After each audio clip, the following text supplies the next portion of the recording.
Sveiciens visiem Dieva mīļotajiem! Meklējam saprašanu par debesu valstīm. Šodien mums tēma – debesu valstībā laužas iekšā. Tātad tie, kas meklē, ir divi varianti. Vai nu laužas ar spēku ar varu iekšā, vai ieiet iekšā, tā kā var ieiet.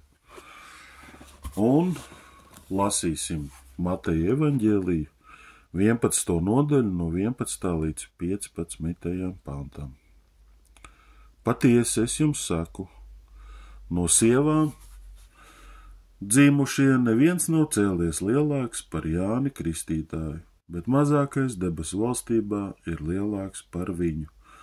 Bet no Jāņa Kristītāja laika līdz mūsu dienām debesu valstībā laužas iekšā, un tīkotāji ar varu cenšas to sagrāt, jo visi pravieši un bauslība pravietojuši līdz Jānim. Un kad jūs gribat saprast, viņš ir Ēlija, kam bija jānāk, kam ausis ir, tas lai dzird. Ausis mums ir fiziskās, bet vai garīgās ir? Garīgās ausis dod saprašanu, garīgās ausis atpazīst patiesību. Tātad valstībā laužas iekšā. Jēzus sāk ar vārdiem. Patiesība, es jums saku. Un ja viņš saka patiesība, tad tā arī ir patiesība, ka no sievām piedzimst fizisks bērniņš. Un jebkurš cilvēks, kas ir fiziski piedzimis, neviens nav bijis lielāks par Jāni Kristītāju. Tas nozīmē, ka debesu valstībā mēs ieejam garīgi piedzimstot, pareizi. Jo tas, kas ir garīgi piedzimis, tas ir lielāks par Jāni Kristītāju. Jānis Kristītājs arī ir debesu valstībā. Un daudzi, kas bija pirms tam, bet tas piepildījums ir visā, ko Jānis Kristītājs gatavo. Un tālāk Jēzus stāsta. No Jāņa Kristītāja laika līdz mūsu dienām, līdz šodienai. Mūsu dienas ir šodien. Debesu valstībā laužas iekšā, un tīkotāji ar varu cenšas to sagrābt. Ar varu kaut ko var sagrābt un tīkot fiziski. Debesu valstība nav fiziski taustām. Tā ir garīga. Un ja nav garīga saprašana, tad cenšas iegūt valstību ar spēku. Vēsturē ir bijuši laiki, kad baznīcai bija vara un autoritāte un spēkā ceļot valstību, kas sanāca, nekas nesanāca. Tādēļ šodien mums ir laiks celt garīgi valstību Dieva noteiktajā kārtībā, jo tad sanāks. Un ejam tālāk. Un Jēzus saka, visi pravieši un bauslība pravietojuši līdz Jānim. Jānis ir atskaites punkts cilvēces vēsturē. No Jāņa laikiem ir piepildījums visiem vecās derības praviešiem, ko viņi pravietoja. No Jāņa laikiem ir piepildījums bauslībai. Ir jautājums, kur tu dzīvo?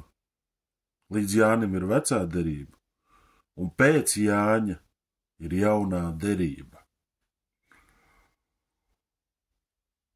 Un kas tad ir jaunā derība?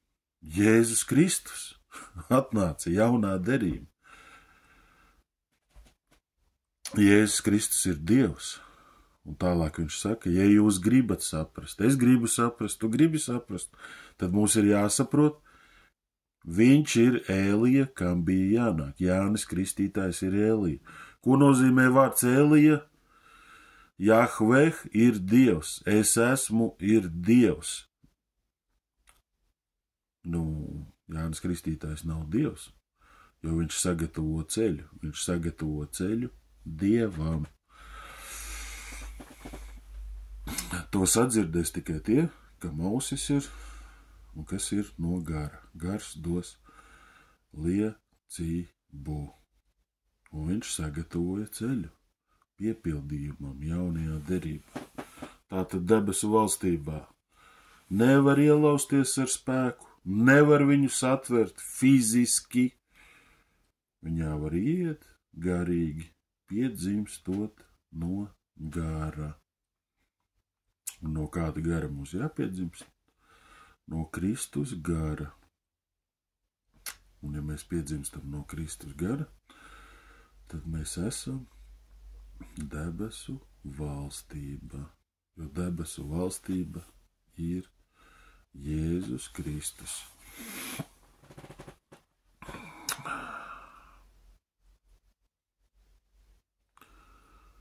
Fiziski un ar spēku un ar miesīgu kalpošanu mēs neko daudz nevaram sasniegt.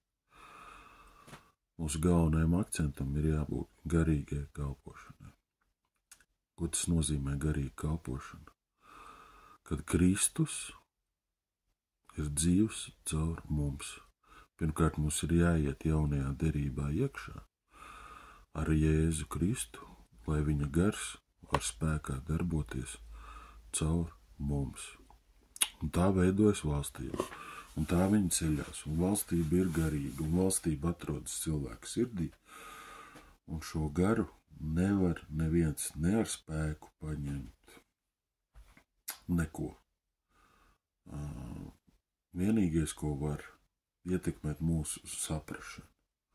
Tādēļ visa cīņa ir par saprašanu.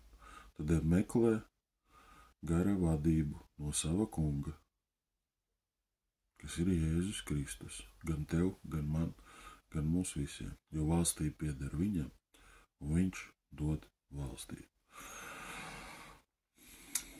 Tā kā svētīgu dienu visiem Kristus mīļotajiem. Atā!